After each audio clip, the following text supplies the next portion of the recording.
So now that we have completed our financial statements and our close, we're going to do some analysis to analyze the performance of the company.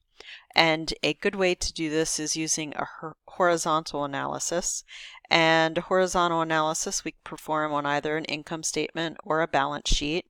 And the account balances are going to be compared, both the dollar amounts and percentage change across time.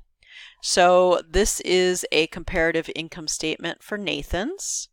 Notice we have included the, we're looking at months instead of years in this one, but we have April and March.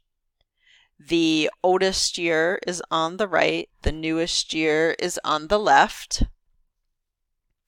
And we put them side by side so that then we can calculate the change in right next to them.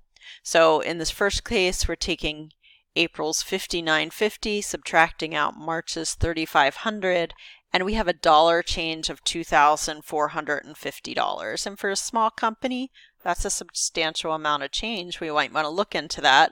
And then we've also calculated the dollar change, and the dollar change is the percentage of dollar change. The percentage of dollar change is calculated by taking the dollar change and dividing it by the base year, or our oldest year, or month. We're talking about months in this case, and that would be March. So a 70% change is fairly significant.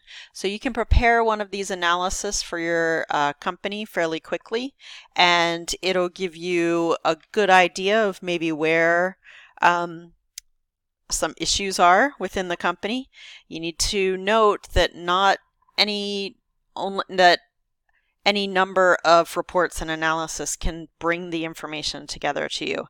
Not just one report is going to give you the entire picture of what is happening with your company.